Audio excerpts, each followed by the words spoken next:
My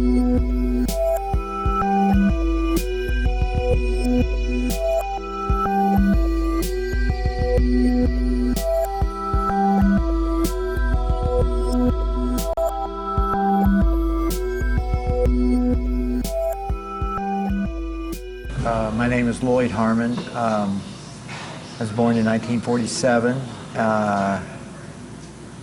We bought my wife and I and Dave Crawford bought the place in 2012 off of the Fords, who are both dead now. And they owned it for about 35, 40 years. So. Were they residents on the lake? Yeah, they lived right over there.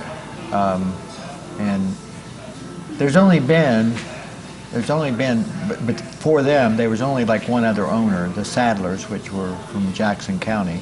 Yeah. So their recipe, the recipe just continued on their chicken, which was, I think their secret was that they just took the skin off the chicken and it made broth out of it. That was pretty much the secret.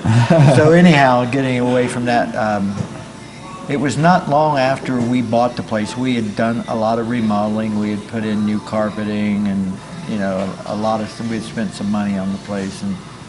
And of course, when we took it over, there was a lot of bugs, which I don't want to say cockroaches, but there were a lot.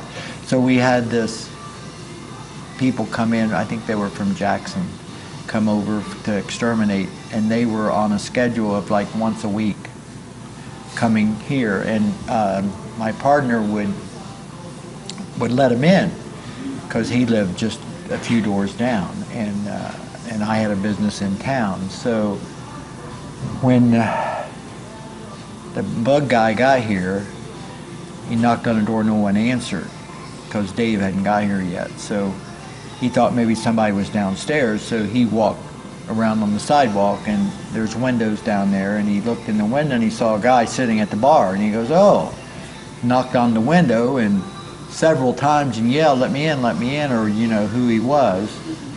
And he just got up and walked just like he was a customer, walked right, out of sight.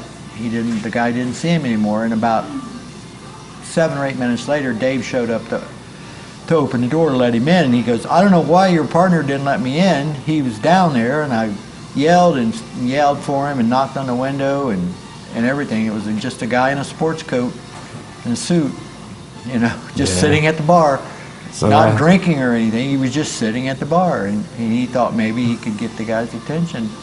And after that, I never did have any other experiences with this place except for that one time. And, there were times when, you did feel late at night when you were here by yourself that it was scary, just like at the Hamon someone's house. there with you. Yeah. I mean, but you never did see him or you never did hear him, but, you would have, maybe you knew the experience and you were just scared, not scared, but you started thinking about it, and you would get the goosebumps on your arms, and the hair on the back of your head would stand up. And there were times when you would go in, or you'd move around and you'd find cold spots in the room, especially late at night. And that was before there was all this air conditioning put in this place. So yeah.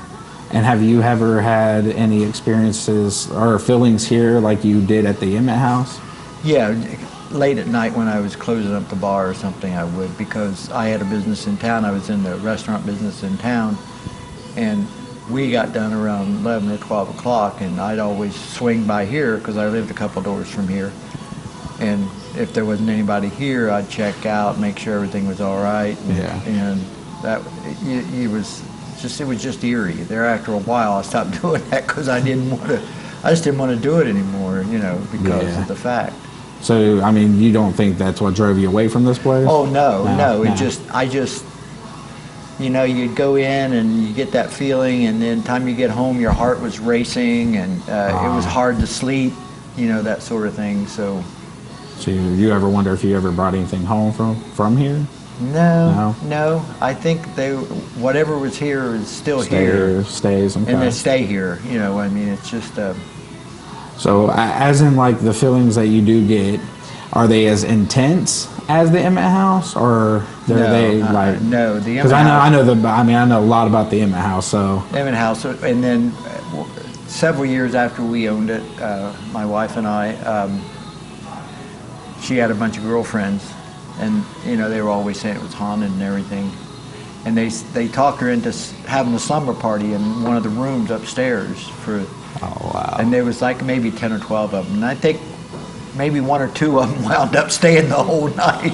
Wow! Out of how many? Yeah, about 10 of them. I think there was. Wow! So it was because there was like 40 some rooms in the place. So there was 20 on one floor and 10 on another one, and it was just like a cavern. And the history of the Emmett House was during the aid plant expand, or when they were building the aid plant, they would rent the room for 12 hours.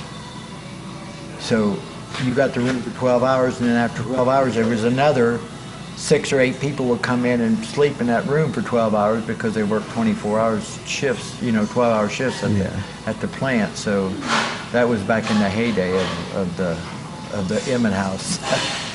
And so George Nye is believed to be one of the spirits that still haunt this place. I agree with that. Yes. Do you? Yeah. Yes. So the wedding, what intrigued our interest of this place is that we seen a wedding photo online. It showed a man in the back. Oh yeah. And it wasn't even like the right color to scheme to even be blended. I saw that picture too, really, and I went, "Oh my God, that's real." I know that is. And then he posted the picture of him meeting you at the door. I was like, that's him. Like, so I thought it was. I mean, I think it is. Seeing the picture that's George Nye. I mean, So it's awesome that this place is so active that it has full body apparitions. Yeah, I mean, this place dates back to 1938, I believe. 1938. Yeah, so it's quite old, and it has a huge history of everything, just like the Emmett House did, and a lot of things happened there and that sort of thing. And besides, so you said just the worker is the only story that you really had out of here? Yeah, that's about the only one that that besides the personal experiences that you kind of felt. Yeah. But I never did have any. And did your wife ever experience anything when she was here? I don't know. There she is. She just walked in, so maybe you can interview her. Oh, that's perfect. All right. Well, thank you very much. Thank you.